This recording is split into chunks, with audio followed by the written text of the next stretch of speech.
Des mots, Stéphane Bern en connaît pléthore. Son cerveau est un dictionnaire ambulant.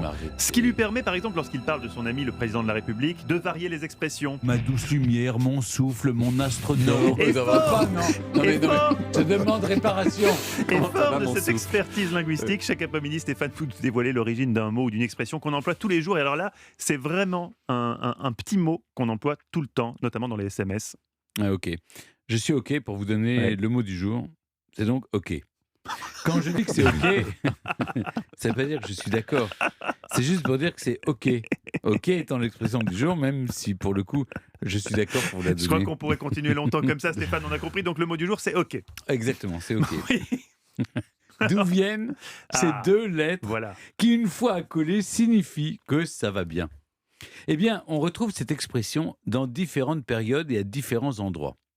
En Grèce, par exemple, où les marins disaient « olakala », qui veut dire « tout va bien », les deux premières lettres donnent « ok ». Je vous Ok. suis. Aux États-Unis, durant la guerre de sécession, les officiers chargés de rendre compte du bilan des batailles écrivaient sur des registres « zero killed » pour signifier qu'il n'y avait aucune victime pendant la journée. « Zero killed » est devenu O.K. Non, je scrute le regard de David parce qu'il s'y connaît aussi dans l'origine des choses, David. hein. Je regarde s'il tique ou pas. Ou C'est pas mal. C'est pas mal, mais c'est peut-être pas encore parfait, Si. Stéphane. hein. Et D'autres enfin, hypothèses. avant d'abolir l'esclavagisme dans la France colonialiste du milieu du XVIIe siècle jusqu'au XIXe, les armateurs de la traite négrière criaient aux esclaves chargés dans les bateaux au quai pour signifier aux malheureux qu'il était temps de débarquer sur les quais. Alors, de toutes ces explications, laquelle est la plus récente? Il y en a encore une autre. Ah oui. Oui, une quatrième.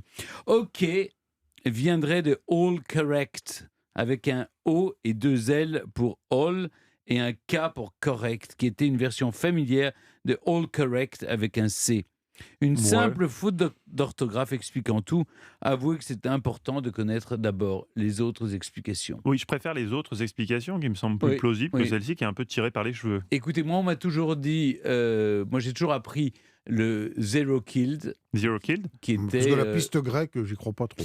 Mais pourtant, les Grecs sont Je veux bien croire persuadés que comme ça les Belges, vient de Olakala. comme les Belges, je pense qu'ils ont inventé la frite. Oui, Olakala, ok. Mais c'est vrai que l'explication la plus connue, c'est zéro mort, ok. Voilà. S'il faut en retenir zero une. killed. Et donc, ça veut dire que tout va bien, puisqu'il n'y a pas eu de mort aujourd'hui. Oui, mais nous aussi, zero killed, on est tous autour de la Zero table. killed. hein. Historiquement.